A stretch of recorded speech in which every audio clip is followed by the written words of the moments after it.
Thank you for joining the Once Changing the World, India's first future tech meets sustainability podcast.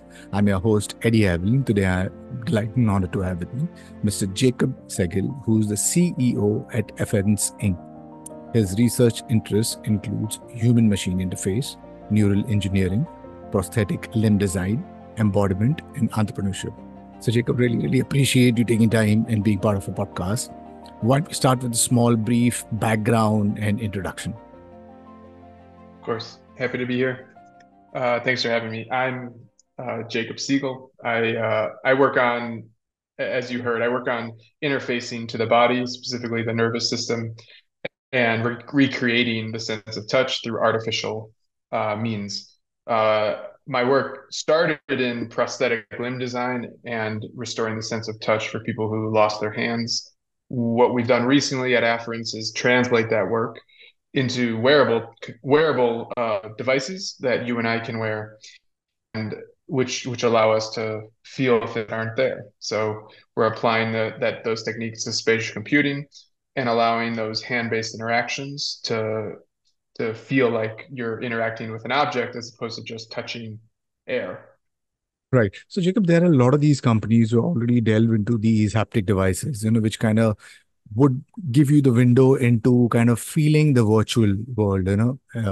So, can you give my audience a breakdown on what haptic feedback is and how does it work? Before, I mean, we get into the company Afference. Who are the other companies around in the space of haptic feedback, and how does haptic feedback generally work? Yeah, sure. We all understand haptic feedback.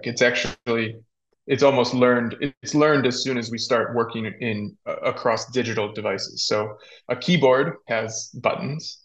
You feel the click of a key as you type, and it actually, right, of course, is highly meaningful to your ability to right, have a lot of be able to type in a fast manner and an accurate manner. Then we also feel it in our mobile computing, right? That's the vibration of a cell phone. That's a haptic alert. It's usually using vibration, right? So there are linear actuators or other types of motors inside of our cell phones that create that vibration or those little bumps and clicks as you whatever take a photo or pay for a you pay with your Apple Pay and it gives you a little bump as you pay or when you turn on your flashlight it goes doo and that tells you that the flashlight's on. Those are all haptic, call it experiences or haptic, call it alerts. The what's happening now as we move into spatial computing, which of course is our goal at Afference is to work across spatial computing devices, so headset, glasses, and holograms, and all these things. What's happening, of course, is that you're not holding anything anymore. We think controllers like the joysticks and buttons that were originally released with VR headsets, we think those are antiquated. Those are going to be gone within a year or two. And what we're going to be doing is using our hands to interact with digital content. It poses a new problem, right? Because you're not holding a device, nor are you pressing a key like a keyboard. And so we need new technology to provide those same haptic events. And there are plenty ideas out there. There are haptic gloves that cover your skin. They place vibrating motors or other actuators against your fingertip, and then as you press a virtual object, the actuator will vibrate or press on your skin. And then there are other techniques that use ultrasound or even some that are electrotactile. So that means they provide electricity to your skin. And long story short, there are plenty of use cases there. There are plenty of opportunities. They're usually in immersive environments. That means when you're in VR and you're only seeing the virtual world, right? Because they cover your skin, you can't necessarily move between the virtual and the physical very easily. You would have to take on and off these systems. You couldn't grab your water and take a drink. You're choosing one or the other. You can be in the virtual or the physical. What we want to enable at Afference is this, right, is this seamless interaction. So we're going to build wearables that you can wear every day, like rings and watches. And then as you interact with the digital realm, you can feel the click of a button. And then you can pick up your food. You can go for a walk. You can interact with everything else in your life. And that's the goal. Lovely. How cool is that, Jacob? The immersive technology stack, it's been around for quite some time, but now it's kind of like uh, maturing. And there's companies such as Apple Vision Pro, which has launched the AV Pro. There is more hype around this technology. I mean, though we've gone through these various cycles, from being known as virtual reality to extended reality to metaverse and now spatial computing. Yes, I think we've been able to kind of emulate sound and visual very, very well. With sound, we can do ambisonic and spatial sound, which can kind of emulate how we actually hear. And with virtual reality, we've done 360 from monoscopic to stereoscopic, where we can actually feel depth. In fact, in 2016, our company we had, when Facebook and Google and Nokia were building out the like a VR camera, we had built out in India a 16 camera rig, and I directed produced India's first stereoscopic VR horror short film called Crackle. And the goal behind during that point of time in 2016, I was I was thinking, can we emulate the sense of touch, where if somebody kind of touches you from behind, you can actually feel that. And now that's happening. And I think back in 2016, 2017, I think I had experienced in IMAX these VR games where you are immersed in the games and you wear these body suits, and where you actually just get the sensation, like, I mean, through the vibration, where, like, if somebody is shooting a gun at you, you feel that vibration. At that point in time, I was thinking, I mean, how much is that going to evolve? And through the years, like you said, there's various companies, who have these VR gloves, VR shoes, VR body suits, and it's improving through these. Like, they're trying to kind of emulate senses such as heat and cold and weight and stuff like that. And so it's getting more and more and more interesting, with the goal to obviously emulate the physical world. That's the goal of the virtual reality. And I'm sure with this, where with uh, maybe in the next couple of years, these tech stack will be mature enough where you'll be able to actually touch feel the virtual world, and it could be as similar as how we do it in a physical world. So Afference haptic product, can you talk about Phantom, how unique it is, what makes it unique from the other products available in the market? Essentially, we came into this space, right? I've only been working in spatial computing for a very short period of time. Let's call it a couple of years. And what we've brought to the table is our background in neuroscience, right? So I have a doctorate in biomedical engineering. I have a long, call it, history studying brain machine interface and neural control of artificial perception. So the haptics industry, right? The examples we gave before, a keyboard, a mouse, a cell phone, a vibrating game controller, a vibrating VR controller, a haptic glove. Those are using classical, call it, mechanics, right, to create haptic events. We're coming out of left field, right? We're coming out of a totally different background where we study um, direct neural interaction. So I don't need your skin in order to create sensation, which is this. You've never experienced it before, unfortunately, Eddie. We haven't shared the demo yet. You haven't felt it, and your brain has never had this kind of artificial information reaching it, right? So what we do at Afference is um, we create new neural activity through a wearable device. What we're doing is targeting the nerves in your fingers or your wrist, and we pattern electrical stimulation. So your nervous system is electrical. You and me, we behave the same way. When we move our muscles, when we speak, and when we sense something like touch or smell or our eyesight, right? What's happening is that you're transducing that information, either you're from your eyesight or you're from your skin, into electrical information, goes up to your brain through your nerves, and that's what we see and that's what we feel. And so what we're doing is uh, we're hacking into that system. So instead of using your skin to transduce that information, we go directly to the nerves. We pattern the electric information so that it looks right for your brain. And then as that information goes up to your brain's like, oh yeah, that's my finger, click the button. And it's still early, let's be clear. The examples you've been sharing about, feeling things, from behind, or being able to touch, something that feels, call it natural, right? That's still it's still in front of us. We haven't gotten there yet.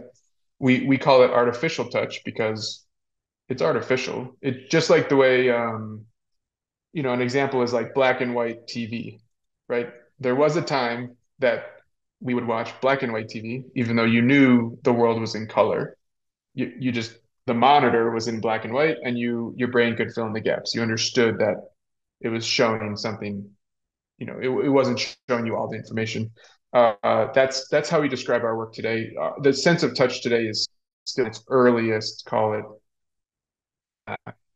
I don't know, in its earliest sort of form. And what we're planning to do at Afference is add back the color, right? So what we can share with you today is sort of black and white. It's sort of grayscale, and then as we mature and the technology gets further, it'll be more colorful. It'll be more rich over time.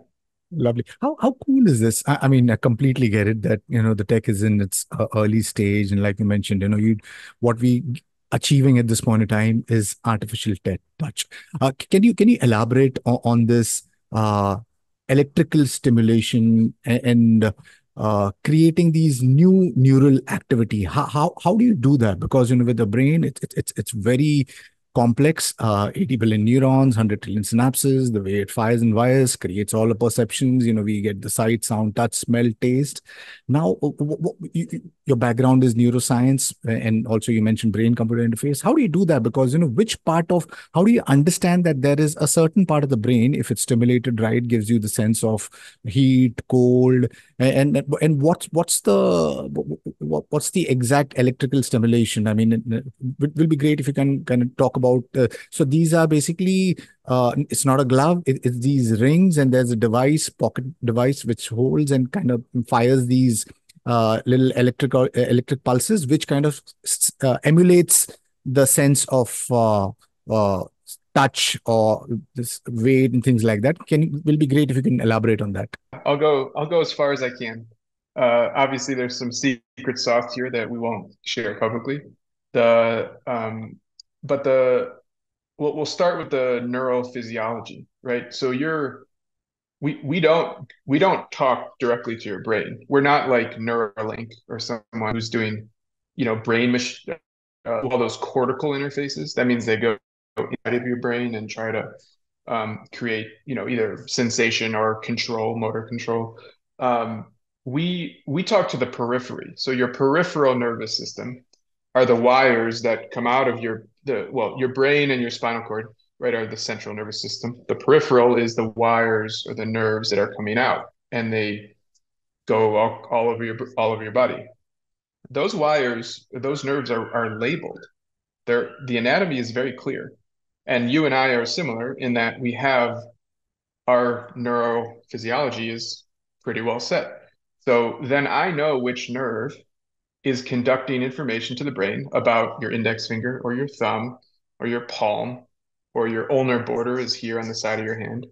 And if we create new information on those nerves, then your brain thinks something is coming from your index finger, your thumb, or your palm. And so that's the starting point. Then if then the electrical stimulation, right, is, let's be clear, it's very small, very small currents, very small amounts of energy that we're using here. The nerves are very small themselves, right? We're talking about, at the largest, they're like the size of a spaghetti, right? They're like a strand of spaghetti at their largest. So we don't need a lot of energy to create um, to cause the nerve to depolarize. That's the word to describe when the nerve creates information, creates action potentials. So what we're doing is, modulating that electrical signal so that the nerve turns on and off in synchrony with the virtual interaction. So the click of a button, the holding of an object, the whatever it may be. And when you do that, when you modulate the time, the intensity, the spatial location, so that means like where on your hand or finger it's occurring, and the modality of it, then you get then your brain is convinced, right? That's how the brain understands the world is that you have visual and tactile information reaching it at the same time. And so we that's how we create these illusions, right, of touch. How cool is this? Because so far, I've had a few conversations with companies who have vested in haptic feedback, and everybody is using either like a force feedback or other technology. And here you are. It's a complete novel approach where you're directly communicating with the brain, through the language that the brain knows best, which is electrical stimulation. Can you elaborate on what are the sensations which you can feel at this point in time? I mean, through your devices, through the your device that you have, Phantom, and what could be those touch sensations which could open up? Which you mentioned it's artificial. Artificial. What I'm trying to push you upon is from the artificial, where does it start becoming real? Because we are communicating directly to the neural interface, and you giving it Yeah. the sensation of that touch. When does it start becoming real? Yeah. I mean, okay. I'll answer the second question and then I'll go back to the first. Um, when it so we plan to pursue this idea of realism. And we know what the neural activity looks like. It's published information. If you indent your skin, right? Picture a pen pressing on your skin. We know what that activity looks like as it goes up to the brain. That's well studied in our field of right multisensory integration, somato, studying the nervous system. And so Dustin and I, my co-founder, who's the actual expert, he's the world expert in neural interfaces, right? And whatever right a fellow in the National Academy of Inventors. He knows how to do this best compared to almost anyone in the world. Uh, and what we're going to do is just try to move the artificial information in your nerve to look more and more similar to what you get when you indent, your skin with a pen, right?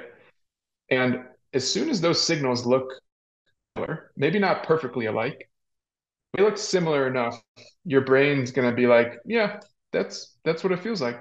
It's the equivalent to the visual information that we get in an Apple Vision Pro or in a Meta Quest 3 or any of those systems. It is, it is a high fidelity visual content where if I imagine waking up and looking at that image right inside of a VR headset today, it'd be hard to know if it was real or not, right? It is, and we and and they achieve that, right? The optical right techniques are pixels and and frame rates and all those things. That's the way they trick your brain into seeing things that you think are real. And we're gonna go through the same maturation. All I'll say is that we're behind, right? There's been 10, 15, 20 years of investment on optics for the spatial computing. That's where a lot of the first efforts were placed. We are arriving now, and give us whatever it is, 3, 4, 5 more years, and we'll be further in that direction. There's this, I think, VR game, Critchy's Plank Walk, where it's Mm, uh, the experience is about, you get into a elevator goes up the roof, and you're on the roof, and then there's on the roof there's a plank, and you kind of walk walk on the plank, and these experiences, it's extremely rudimentary. You know that it's kind of completely animated, and the animation itself is not photorealistic, because this is because but today, with these engines like Unreal and Unity, we are able to kind of push that boundary where we create photorealistic content. But even with those rudimentary experience, Richie's plank walk, I mean, that experience, it kind of tricks your somatic sensory cortex by kind of deceiving you and making you believe that the virtual is real, and there's no touch feel whatsoever. I'm just wondering what it's gonna be like in the next decade or maybe beyond, when we are able to emulate all our senses, and you are immersed in this virtual environment. So I can think about this. I mean, my favorite movie, and the line comes from Morpheus. Morpheus, where when he says, "What is real?" How do you define real? If you're talking about what you can feel, what you can smell, and what you can taste and see, then real is simply electrical signals interpreted by your brain. So, so I'm I think we just getting into a territory where the goal of I mean, emulating virtual is becoming more and more real. I'm sure it's going to take some time, because I mean, our brain is extremely complex, and understanding the language of the brain is where it's going to open up emulating these various senses modality. Now, it's a little. I mean, maybe I'm just gonna go through like maybe the woo woo zone, because there are lots of people. I mean, like Elon Musk. Then there's Donald Hoffman, who claim. Nick Bostrom has the simulation hypothesis that our physical world is basically a simulation. It's a virtual construct of sorts. What are your thoughts on that? I mean, would want to know your thoughts on that, and will also be great if you can elaborate on like the real part. Like, I mean, if we push it, like, I mean, maybe 15 years, 20 years, 30 years, 50 years down the line, would we be yeah. if we kind of understand the language of the brain, and if you kind of stimulate those parts where the visual is that you've shot a bullet, how real do you think that's going to get? Realism is a is an interesting concept because you and I have a understanding of what's real based on electrical information reaching our brain, and that we all agree that it is real. So, so this is the fun part. A hallucination, right, is when you are experiencing something. Maybe you're on drugs, maybe you have a mental, disorder, but you are experiencing something that others aren't. Like if I started imagining purple like clouds of whatever floating around my room here, and Eddie's looking at me and I'm describing these clouds and you don't see them, I'm the one who's hallucinating, right? So the realism is when we are sensing something in the world and we have confirmation of it from people or in some way, right? And so the idea of an illusion is actually really interesting. So have you heard of the rubber hand illusion? Yes. Good, good. So I'll explain real quick. It's just in case uh, the audience doesn't. This is the classical like neuroscience experiment. You convince a subject, a person, that the rubber hand is their own hand, and the illusion is created by providing visual information of the rubber hand. You're looking at it, and tactile information to both the rubber hand and your real hand. So the experiment is usually run at a table. The rubber hand is placed where you would expect your own hand to be placed. Then underneath that table is your own hand, and then the experimenter would stroke or tap the rubber hand at the same time as your intact hand, and your eyes are watching this rubber hand being tapped. And slowly but surely, you're convinced that's your hand, right? They usually end like the way you prove it, right? Is you take measurements of the body. You can ask for there's questionnaires that show how much you believe that rubber hand is your own, and then the fun part, uh, sarcastically, is they usually take a hammer and they smash the rubber hand, and you're startled because you thought it was your own hand, right? So that illusion is created by playing with what playing with the way the brain understands the world. The way we understand what's real in our three-dimensional environment is when visual and tactile information reaches the brain in synchrony and in congruently. Congruently means it's it's what you would expect it to feel like, and synchronously means, of course, at the right time, at the same time as the visual information. And so if you do that, your brain, that's how your brain knows what's real. It's like that's the only way it knows. And so, you, that's that's the trick. And so when we move further into this domain, when we're using virtual information, like from a headset or glasses, if we can provide synchronous and congruent information to your hands, to your fingers, your brain's going to think it's real. That button will click just like any other button, and you don't know that it's air if your brain gets that same information. Um, and we're it's the part that we don't know yet, just to be clear, is that it we we we don't need to recreate exactly what happens in the physical world for your brain to be, call it, accepting the information, right? There's enough plasticity and there's enough learning that the brain can go through so that when you're in a virtual domain, you're convinced it's a button, even though it doesn't feel exactly right. And that's that sort of, there's some gray area in there where we don't know we don't know where it is exactly, and we don't know when we're going to get there. But it will be it happens in all other pursuits, right? That your brain can learn a new system, a new technology. So it will happen in this case too. Um, and we'll let you know when we get there. Can you share some use cases or applications, when this kind of matures, the spatial computing, because there's training, there's healthcare. I mean, it will be great if you can kind of share some applications which you think Phantom will be like really valuable.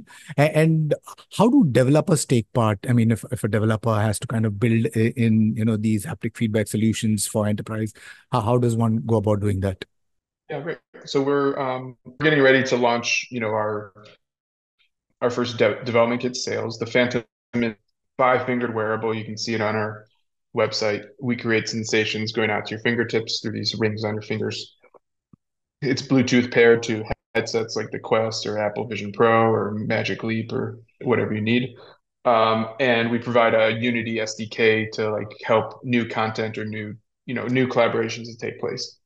The Where we're starting, right, is sort of the call it um, the existing markets in spatial computing. So there's XR gaming, and then there's also virtual training. So the gaming content that we plan to build out and develop partnerships with are hand-based interactions. So when you're using your hands to play the game and interact with the digital content, that's where we're best suited.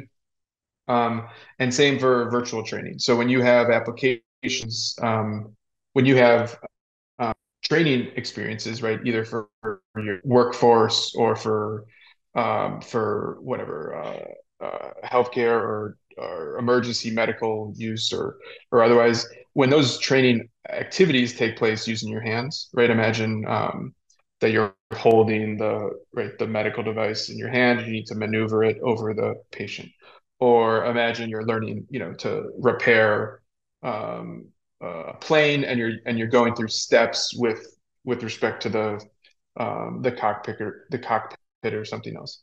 Those interactions are where we um, can help, because if you feel them while you're practicing them, right, we know from the literature from the haptics publications that it will enhance that learning curve, right? It will accelerate or get you further along the learning curve, and give you uh, a more useful experience. So those are two, call it, verticals we're starting with. We've opened up our early partner program this year at CES. So that was sort of our public launch, January of 24. We have a funnel now of early partners, and those are folks that we're collaborating with on both their content, either in gaming or training, and using our development kit, the Phantom. Right.